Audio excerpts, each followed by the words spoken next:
गुरु के बिना न तो जीवन की सार्थकता है और न ही ज्ञान प्राप्ति संभव है। जिस तरह हमारी माँ हमें जीवन देती है, प्रथम गुरु उन्हें कहा जाता है और सांसारिक मूल्यों से हमारा परिचय करवाती है, ठीक उसी प्रकार से ज्ञान और भगवान की प्राप्ति का मार्ग केवल गुरु ही दिखा सकता है। यानी गुरु के बिना कुछ भी संभव नहीं है। शायद यही वजह है कि गुरु पूजा की शुरुआत की गई थी। लेकिन आप जानते हैं कि आषाढ़ माह में ही गुरु पूर्णिमा क्यों मनाई जाती है? आज गुरु पूर्णिमा है। आइए आपको बता दें कि आज ही के दिन गुरु पूर्णिमा क्यों मनाई जाती है। शास्त्रों में गुरु शब्द में गु का अर्थ बताया गया है अंधकार, रु का अर्थ बताया गया है निरोधक। गुरु को गुरु इसलिए कहा जाता है कि वह अंधकार को हटाकर प्रकाश की ओर ले जाता है। प्राचीन काल में शिष्य जब गुरु के आश्रम में निःशुल्क शिक्षा ग्रहण करते थे तो इसी दिन पूर्ण श्रद्धा के साथ गुरु की पूजा का आयोजन भी किया करते थे। सनातन संस्कृति की बात की जाए तो गुरु देवता तुल्य होता है। गुरु को हमेशा से ही ब्रह्मा, विष्णु और महेश के समान पूजा जाता है। वेद, उपनिषद और पुराणों का प्रणयन करने वाले वेद व्यास जी को समस्त मानव जाति का गुरु माना जाता है।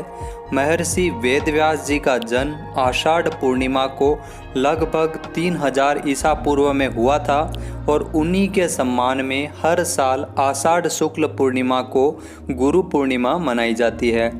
कहा जाता है कि इस दिन व्यास जी ने शिष्यों एवं मुनियों को सर्वप्रथम श्री भागवत पुराण का ज्ञान दिया था, अतः यह दिन व्यास पूर्णिमा के नाम से भी जाना जाता है।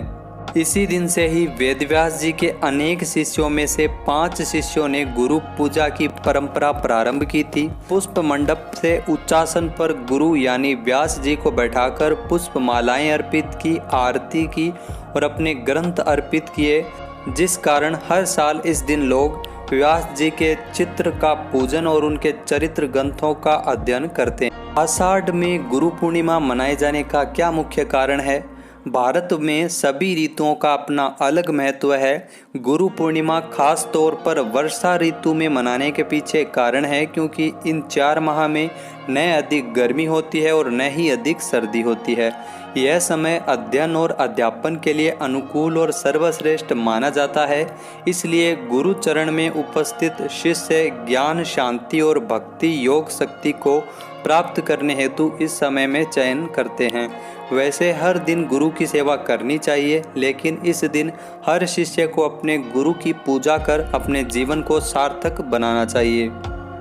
गुरु पूर्णिमा एक ऐसा पर्व है जिसमें हम अपने गुरुजनों, महापुरुषों, माता पिता, श्रेष्ठ जनों के लिए कृतज्ञता और आभार व्यक्त करते हैं। तो आपको गुरु पूर्णिमा की हार्दिक शुभकामनाएं।